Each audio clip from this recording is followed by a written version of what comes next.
오후 예배 나오신 성도님들 주님의 이름으로 축복하고 환영합니다. 하나님의 말씀을 듣고자 하는 우리 가운데 주님께서 말씀하시고 은혜 베풀어 주실 줄 믿습니다. 한국교회는 처음에 교회에서 자생하고 성장하면서 구역제도라는 걸 써왔습니다. 구역제도라 함은 크게 핵심적으로 두 가지인데요. 지리적으로 성도들을 모으고 거기에서 리더들, 지도자를 세우는 겁니다. 그래서 이렇게 지역으로 모인 그 구역이 그 안에서 큰 교회에 작은 교회가 되어서 서로를 돌보고 예배하는 공동체를 만들어 나갔던 것이죠. 교회를 큰 하나의 사회라고 본다면 구역 모임은 사실은 가정의 역할을 감당하곤 했었던 것입니다. 그래서 그런 의미에서 구역은 교회 안에서 매우 중요한 역할을 합니다. 구역이 잘 되면 교회가 잘 된다라는 식의 말씀을 드리려는 건 아니고, 구역 모임이 가정으로서 서로를 사랑하고 아껴줄 때 그 안에서 작은 단위에서 느끼는 하나님의 사랑으로 말미암아 하나님의 위로와 치유가 임한다는 것을 오늘 말씀을 통해 함께 살펴보고자 합니다. 무엇보다도 구역 모임은 첫째, 예수님께서 함께 하시는 자리입니다. 오늘 말씀 마태복음 18장 20절인데요. 제가 한 번 더 읽어드리도록 하겠습니다. 두세 사람이 내 이름으로 모인 곳에는 나도 그들 중에 있느니라. 아멘. 예수님께서 이 말씀을 약속해 주신 거거든요. 너네가 둘 셋이 모이면 내가 너네 곁에 있어 줄게. 이게 예수님 약속인데 왜 이 말씀을 하시냐 하면 잘 예수님이 안 느껴져서 그렇습니다. 만약에 우리가 둘 셋이 모이든 셋 넷이 모이든 다섯 여섯이 모이든 어느 때나 직감적으로 예수님이 우리와 함께 하신다고 우리의 삶에서 매 순간 느껴지면 이 약속이 필요가 없겠죠. 왜냐하면 늘 느끼니까 예수님이 왜 둘 셋이 있을 때 모이시지? 언제나 내 곁에 함께 계시는데? 라고 생각이 든다는 것이죠. 우리가 우리의 일상의 삶에서 또는 우리가 함께 모이는 예배의 자리에서 또는 기도와 말씀이라는 어떤 신앙적인 행위를 할 때에도 예수님이 우리 곁에 함께 하신다는 게 잘 느껴지지 않을 수 있다는 걸 예수님도 아셨던 겁니다. 그래서 그렇게 내가 느껴지지 않을 때 너네가 무엇을 해야 하느냐? 어디 산에 올라가서 산기도하면서 나무를 한 두 그루 뽑아야 예수님이 좀 느껴지는 것이냐? 다른 게 아니라 함께 예수님을 주님으로 고백하는 너희가 둘 셋이 모여서 모임을 가져라. 그러면 그 자리에 내가 너희와 함께 하겠다라고 약속해 주신 것입니다. 우리는 그 약속을 믿고 모이는 것이죠. 우리가 서로 너무 좋아서 너무 사랑스러워서 모일 때마다 막 행복해서 모이는 게 아니라 예수님을 만나고 싶은데, 매일의 일상의 삶에서도 예수님을 느끼고 싶은데 예수님께서 예수님을 만나고 느끼는 방법으로 두셋이 모여라 라고 말씀하셨기 때문에 예수님의 말씀을 따라 명령을 따라 모여서 주님의 은혜를 느끼고자 한다는 것이죠. 그런 의미에서 구역 모임은 예수님께서 함께 하시지 않는 것 같은 마음과 삶을 나누는 곳입니다. 이게 되실까요? 구역 모임에 왔는데 다 같이 모여가지고 10명이 모였어요. 근데 이번 주에 하나님이 내 안에 얼마나 뜨겁게 일하셨는지 들어봐 하고 쫙 얘기합니다. 1번. 그럼 이제 1번이 그렇게 이야기를 시작하면 2번은 부담되죠. 왜냐하면 하나님 만났다고 하는데 내가 안 만났다고 할 수 없잖아요. 그러니까 일단 나도 만났어요. 쫙 이야기를 합니다. 그럼 마지막 10번은 얼마나 부담스럽겠어요. 다 막 난리 났어요. 다 만났다고. 그렇게 해도 너무 좋은데, 원래 구역 모임의 가장 근본적인 것은 예수님이 느껴지지 않는 것 같습니다. 내 마음의 삶이 예수님이 너무 멀리 계신 것 같습니다 라는 마음으로 모이는 곳이죠. 모여서 그러한 마음을 나누면서 서로 위로하고 격려할 때 우리 안에 계신 예수님을 만나게 되는 겁니다. 그래서 구역 모임에서는 기본적으로 자랑 같은 건 안 하시면 됩니다. 잘 먹고 잘 사시는 거 다 알아요. 그러니까 우리가 스스로 자랑할 게 아니라 하나님께서 나로부터 너무 멀리 떨어져 있는 것 같은 이야기를 꺼내시면 되는 것이고, 혹시 내가 너무 요새 성령 충만해요. 그래서 잠잘 때마다 막 꿈에 예수님이 나와요. 막 기도할 때마다 주님이랑 손잡고 막 뛰어다녀요. 그러면은 그 모든 마음들 약간 거두어 주시고, 우리 중에 그러한 마음이 없는 분들, 하나님이 멀리 느껴지시는 분들의 이야기를 더 경청하고 들으면 되는 것이죠. 그렇게 예수님께서 함께 하시지 않는 것 같은 마음과 삶을 나눔으로써 우리 안에 계신 예수님을 경험하게 될 때 우리 구역 모임에 뭐가 쌓이게 되냐면 은혜의 간증이 쌓이게 되는 겁니다. 구역 모임을 막 모여요. 죽겠다 살겠다 뭐 사내 중내만 하면서 우리 마음에 있는 어려운 이야기들을 막 꺼내놔요. 그런데 만약에 구역 모임에서 한 6개월이 지났는데 아무리 돌아봐도 잘된 얘기 없고 다 죽겠네 살겠네 이 얘기만 있으면 그런 구역 모임을 안 하느니만 못한 겁니다. 그렇죠? 그런 마음들이 모여서 하나님의 위로를 받아서 은혜의 간증이 하나씩 쌓이는 거죠. 그렇게 쌓여서 기억 속에 남게 되면 어떻게 되냐 하면 나중에 이제 구역 모임을 또 진행할 때 누군가가 어려운 이야기를 꺼내요. 그러면 우리 안에 그 어려운 이야기 속에 예수님을 만난 간증의 이야기들이 있잖아요. 그럼 어떻게 되냐 하면 맞아 어렵지 힘들어. 그런데 그때 기억나? 우리 중에 어떤 집사님 권사님도 비슷했잖아. 근데 우리가 함께 기도하고 구역 모임하면서 잘 이겨내서 오늘 여기까지 왔잖아. 우리 한번 같이 또 기도해보자 라고 말할 수 있는 것이죠. 내 이야기가 하나의 은혜의 사례가 되는 겁니다. 사례가 돼서 그 은혜의 사례로 그 이야기를 내 삶을 뚫고 나갔을 때 우리 구역 모임의 이야기가 쌓이고 간증의 이야기가 쌓임으로 말미암아 서로 안에 하나님의 은혜를 간직하게 되는 것, 그것이 구역 모임이 된다는 겁니다. 만약 지금 우리가 구역 모임을 했는데 잘하고 있는지 못하고 있는지 그 기준이 필요하다면 이 기준인 겁니다. 우리에게 은혜의 간증이 얼마나 쌓여 있느냐. 만약 많이 쌓여 있다면, 그래서 서로가 예수님이 느껴지지 않는 순간에 서로를 의지함으로써 은혜를 경험한 이야기들이 많이 쌓여 있지 않다면 구역 모임을 한번 돌아보고 회개기도 한번 뜨겁게 하고 다시 한번 우리의 은혜의 간증의 이야기가 쌓이도록 미래를 기대하면서 하나님의 은혜를 구해야겠죠. 동시에 우리가 이야기를 충분히 나누었고 그 안에 은혜의 간증의 이야기가 충만하다면 그때는 하나님께 감사를 올려드리면서 우리 구역 모임에서 더 하나님의 은혜를 나눌 수 있도록 노력할 수 있어야 한다는 겁니다. 그런 의미에서 구역 모임은 예수님께서 함께 하시지 않는 것 같은 마음과 삶을 나눔으로 은혜의 간증을 쌓아가는 하나님께서 허락하신 주님의 몸된 작은 교회임을 기억하시는 성도님들 되시길 바랍니다. 두 번째로 구역 모임은 서로를 세워주는 자리입니다. 히브리서 10장 24절과 25절인데요. 우리 한번 성경책 찾아보도록 하겠습니다. 신약성경 히브리서 10장 24절과 25절 말씀입니다. 신약성경 364면입니다. 신약성경 364면 히브리서 10장 24절과 25절입니다. 펜 같은 거 있으신 분들은 줄 쳐놔도 되겠습니다. 자, 우리 히브리서 10장 24절 25절 말씀 한 목소리로 읽겠습니다. 서로 돌아보아 사랑과 선행을 격려하며 모이기를 패하는 어떤 사람들의 습관과 같이 하지 말고 오직 권하여 그날이 가까움을 볼수록 더욱 그리하자. 아멘. 구역 모임은 모이면 모일수록 서로를 세워주는 곳입니다. 그런데 우리가 모였을 때 뭘 세워줄까요?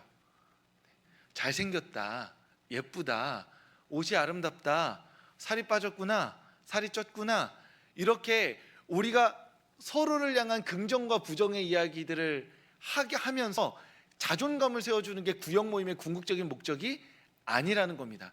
그거는 그리스도인들끼리 모이면 다 됩니다. 제가 본 이제까지 정상적인 그리스도인들 중에 서로 만났을 때 안 예쁘다고 하는 사람 한 명도 못 봤습니다. 무조건 잘생겼다고, 살이 엄청 쪄도 빠졌다고 해줘요. 그러면 안경을 바꾸실 때가 된 것 같은데 이런 느낌이 드는데 무조건 칭찬할 수밖에 없어요. 그래서 기본적으로 그리스도인들은 자존감을 세워주는 따뜻한 말을 보태주기 때문에 우리 구역 모임은 서로를 세워줄 때 더 구체적인 핵심 사안들을 세워야 됩니다. 구역이 모여서 뭘 세우죠? 오늘 본문 말씀에 보면 사랑과 선행을 세워 나가야 하는 겁니다. 구역 모임으로 모여서 서로를 칭찬해 주는 것뿐만이 아니라 자존감을 세워주는 것뿐만이 아니라 사랑하는 삶, 선행을 베푸는 삶에 대해서 함께 고민하고 또한 계획을 세우고 기도해야 한다는 것이죠. 어떤 때는 정기적으로 할 수도 있고 비정기적으로 할 수도 있겠지만 선교원금을 모을 수도 있을 것이고, 누군가가 도움을 줄 때, 서로 성도 안에 어려울 때 도움을 줄 수도 있을 것입니다. 시간이든 마음이든 몸이든 여러 측면에서 도와줄 수 있겠지만, 구역 모임에서 세워나가야 할 건 바로 그러한 구체적인 삶이라는 것이죠. 우리가 서로를 어떻게 도와주어야 할 것인지, 그리스도인의 선한 삶이 무엇인지, 그 선한 삶을 어떻게 드러낼 것인지 구체적인 이야기들을 통해서 서로의 삶에 적용해 볼 수도 있는 것입니다. 아주 쉽게 예를 들자면, 직장을 다니고 계신다면 우리가 직장에서 커피 한 잔을 사는 게 아무리 봐도 선행이 맞는 것 같다라고 한다면, 커피를 타드리든 커피를 삼으로써 그 선행을 실험해 볼 수 있는 것이죠. 해보니까 좋더라. 근데 해보니까 싫을 수도 있습니다. 왜냐하면 꼴보기 싫은 사람이 맛있게 커피를 마시는 걸 보면 우리가 아무리 그리스도인이라도 마음이 뒤틀릴 수도 있거든요. 그 뒤틀리는 마음까지 나누는 것이죠. 구역 모임은 우리가 어떻게 사랑할 것인지, 어떻게 선행할 것인지를 서로 고민하고 기도하는 공동체인 것입니다. 그런 의미에서 우리가 서로의 마음을 돌봐주어 은혜의 간증들이 쌓이고, 그 은혜의 간증으로 마음이 따뜻해지면 그 따뜻해진 마음으로 어떻게 사랑할 것인지, 어떻게 선행을 베풀 것인지를 고민하는 구역 모임을 계획하시고 함께 기도하는 성도님들 되시길 주님의 이름으로 소망합니다. 네, 그리고 마지막으로 세 번째, 구역 모임은 기도하는 자리입니다. 제일 중요한 것이 기도이죠. 왜냐하면 기도는 이야기를 하다가 중간에 할 수 없습니다. 우리가 구역 모임은 1시간인데 뭔가 어찌저찌 막 시작했어요. 막 시작했는데 한 35분쯤에 맞다, 우리가 기도를 안 했다, 일단 기도를 하고 시작하자, 이럴 수 없습니다. 기도하는 모임이라는 건 무조건 시작할 때 기도를 하는 겁니다. 그 끝날 때 기도하는 거예요. 왜 그러냐, 왜 시작과 끝에 기도하냐? 우리가 모일 때 다 각자 관심사가 다릅니다. 모일 때 하고 싶은 얘기가 있잖아요. 혹시 우리 손주가 상을 탔다던가, 우리 자녀가 큰 어떤 좋은 일을 했다던가, 가족에 대한 이야기를 하고 싶을 수도 있고, 또는 어떤 사람은 몸이 아픈 얘기를 할 수도 있어요. 어떤 분들은 스포츠 얘기를 하고 싶을 수도 있죠.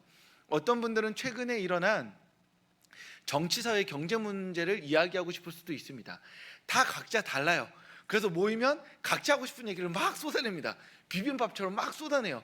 그러다 보면 이야기가 이제 분위기가 산으로 가죠. 여기서 어떻게 예배를 드려야 되나 말아야 되나, 이게 지금 막 흔들흔들 거릴 때 어쨌든 한번 점을 찍어줘야 되거든요. 그럴 때 갑자기 그 모임에서 구역장님이시라든지 어떤 어른 한 분이 박수 치면서 자 우리 구역 모임 시작합시다, 이럴 필요 없이, 자 이제 우리 함께 기도하면서 하나님께서 우리에게 허락하신 이 시간을 주님께 올려드리십시다 라고 무게 있게 한마디 하고 기도하고 시작하는 거죠. 그래서 일단 기도하고 시작하면 그 뒷말이 험한 말이 나올 수가 없습니다. 그렇죠? 우리가 똑같은 대화를 같이 한다 하더라도 기도하고 시작한 모임에서 내 감정을 다 드러내거나 내 의견을 다 드러낼 수 없습니다. 당연히 기도로 시작한 모임은 하나님의 마음으로 서로를 존중하고 대하는 대화를 시작할 수밖에 없게 되죠. 그래서 구역 모임은 기도로 시작함으로써 이 모임이 누구의 시간인지를 정확히 확증하고 시작해야 됩니다. 하나님의 시간이라는 것이죠. 그리고 모임을 마칠 때는 무조건 기도로 마쳐야 됩니다. 왜요? 모임을 하다 보면 실수할 수밖에 없습니다. 잘못할 수밖에 없어요. 그랬을 때 이 모임의 문을 닫고 나가면서 기도를 함으로써 혹시 털어내야 할 감정이 있다면 털어내고, 담아가야 할 따뜻한 마음이 있다면 담아가겠노라고 결정하는 겁니다. 그리고 이 모든 시간, 마지막 기도를 통해서 이 모든 시간이 하나님의 시간이었다고 정의 내림으로써 이 시간 가운데 하나님께서 나에게 하신 말씀이 무엇인지를 다시 한번 되새기는 시간을 가져야 한다는 것이죠. 그런 의미에서 구역 모임은 기도로 시작해서 기도로 마무리해야 되는 겁니다. 은혜의 간증이 쌓이고, 그 은혜의 간증이 쌓인 것 안에서 사랑과 선행을 함께 기도로 고민하고 계획하는 것, 그리고 그 모든 시간을 기도로 감싸움으로 말미암아 하나님께서 우리에게 말씀하고 계시는 시간으로 구역 모임을 만들어 나가는 것이 바로 우리가 바라고 기대하고 준비하고 있는 구역 모임인 것이죠. 그런 의미에서 이번 하반기 구역 모임을 시작하면서 구역 10계명을 오늘 주보에 적어 두었습니다. 하고자 했으면 하는 것 5가지, 하지 않았으면 하는 5가지를 적어 놓았죠. 읽어보시면 너무 당연합니다. 이 당연한 걸 왜 잉크를 써가면서 적어 놓았을까 생각하실 수 있어요. 그런데 정말 신기한 게 당연한 걸 당연하다고 해서 말을 안 하면 당연하지 않은 게 됩니다. 이상해요. 말을 안 하면 안 하세요. 그래서 굳이 적어놨습니다. 오늘은 요 10계명 중에 2가지를 조금 더 확인해 드리려고 말씀드리고자 하는데, 구역 모임의 10계명, 특히 해야만 하는 것으로서 5가지를 적어놨습니다. 시간 엄수입니다. 나는 원래 5분씩 늦어, 이런 거 없습니다. 그냥 시간 지키시면 되는 겁니다. 그 시간 늦으면 미안하니까 커피를 사오시면 돼요. 늦겠다 싶으면 커피 사와서 늦은 척하면 되는 겁니다. 주문이 많았어, 이렇게. 그런 식으로 시간을 늦는 건 용납해 줄 수 있지만, 기본적으로 시간을 지키는 것, 호칭은 직분으로 하는 것, 말씀을 나누는 것, 기도하는 것, 섬기는 것입니다. 당연한 이야기지만 여기에서 2번째, 호칭을 직분으로 하는 것, 이 이야기를 잠깐 드리고자 합니다. 교회의 호칭은 그래서 직분으로 부르는데 서로를 향한 존중의 의미가 있습니다. 왜냐? 지금 당신이 교회 바깥에서 어떠한 사람인지를 잊겠다는 의지인 거예요. 당신이 회장님이든 사장님이든 아저씨든 집사님이든 어머님이든 우리는 이 세상 바깥의 기준으로 관계하는 사람들이 아니라 서로를 섬기는 직분으로 부름으로써 새로운 관계로 들어가겠다라는 것이죠. 그런 의미에서 장로님은 많이 불러드릴수록 좋습니다. 왜냐하면 장로님을 계속 불러드리면 장로님이 가만히 앉아있기보다 움직여야 될 것 같은 막연한 압박감을 느끼거든요. 그런 거 아세요? 저한테 자꾸 카페 같은 데서 목사님 하면 앉아서 받아먹을 수가 없어요. 일어나야 될 것만 같아요. 왜냐하면 다른 사람들이 보고 있는데 봐줘요, 목사님 역시 그 젊은데 가뜩이나 앉아서 갖다 주는 거 받아먹기만 한다, 이 소리 들을까 봐 자꾸 사람들 많은 데서 목사님 소리 들으면은 굉장히 마음에 부담이 됩니다. 그냥 안 불러주셨으면 좋겠어요. 가만히 앉아서 주는 거 먹고 맛있게 행복하게 가도록. 직분이란 이런 겁니다. 부담인 거죠. 사실은 섬겨야 하는 부담이 담겨있는 호칭인 겁니다. 위계가 아니기 때문에 서로를 직분으로 부르면서 막연하게 섬김을 은근히 강요하는 호칭의 표현이 있는데, 그러한 의미에서 우리가 직분으로 서로를 부름으로써 서로를 존중해주는 구역 모임 될 수 있기를 소망합니다. 그리고 하지 말아야 할 계명으로는 5가지입니다. 금전거래 금지합니다. 비방 및 뒷말 금지합니다. 정보 및 영상 공유 금지하고요. 핸드폰 사용을 최소화합니다. 그리고 구역 내에 있었던 이야기 바깥에서 나가는 거 금지합니다. 제가 이렇게 금지한다고 말했는데 손 들고 한 번 딱 기회 드리겠습니다. 틀린 것 같다고 생각하시는 내용 혹시 손 들고 지금 딱 기회 드리겠습니다. 손 들기 전에 그만하겠습니다. 당연하겠지만 금전거래를 금지하고 비방 및 뒷말 금지하고 정보들을 공유하는 거 금지하는 이유는 우리의 삶이 다 다르기 때문입니다. 헌금할 것이 아니라면 돈 이야기는 안 하는 것이 좋습니다. 필요해서 부탁하는 것, 그리고 빌려주는 것, 갚는 것, 그런 의미에서 사적인 관계들을 모두 금지할 수는 당연히 없겠죠. 하지만 여러 의미에서, 폭넓은 의미에서 금전거래, 요새 뭐가 좋다더라, 코스피 5천 시대 드디어 시작되었다, 가만히 있으면 너만 가난해진다 라는 말로 서로를 부추기는 건 다른 데서 많이 하시면 됩니다. 교회는, 구역 모임은, 그리스도인들은 예수 그리스도를 이야기하기 위해 모인 사람들입니다. 그런 이야기들로 우리의 시간과 마음을 낭비할 시간이 없습니다. 우리가 받은 구원이 너무나 큰데 모여가지고 우리의 미래를 그렇게 이야기하면서 시간을 낭비할 필요가 없는 것이죠. 예수 그리스도를 위해 모였다면, 예수 그리스도만을 위해 모였다면 예수님의 이야기를 한 겁니다. 그 이외의 다른 이야기들은 사실 우리의 욕망과 이기심의 발현일 뿐인 것이죠. 그런 의미에서 여러 가지 정보를 공유하시고 카톡으로 옮기시고 뉴스 같은 것들도 옮기실 것인데 기본적으로는 안 하시는 게 맞습니다. 정말로 보내고 싶으시면 저한테 보내세요. 아까 광고 씨가 말씀드렸는데 뭔가 이거는 정말 세상에 다시 없을 내용이고 우리 모두, 우리 교회 모두가 알아야 될 내용이며 하나님께서 계시처럼 말씀해 주신 결정적인 내용이면 저한테 보내시면 됩니다. 우리끼리 서로 보내가지고 이 애매한 감정들과 갈등들을 혹시라도 만드실 필요가 없습니다. 진짜 중요한 정보라면 저에게 보내주시고 제가 그 정보가 정말 이 시대에 하나님께서 하시는 말씀이라고 한다면 저를 통해서 공식적으로 모두가 함께 나눌 수 있으면 좋으니까요. 그게 아니라면 굳이 다른 여타의 이야기들을 나눌 필요가 없습니다. 제가 지금 말씀드림으로써 구역 모임의 선을 긋고 있는 겁니다. 우리의 구역 모임은 예수 그리스도를 이야기하기 위해 모이는 곳이라는 겁니다.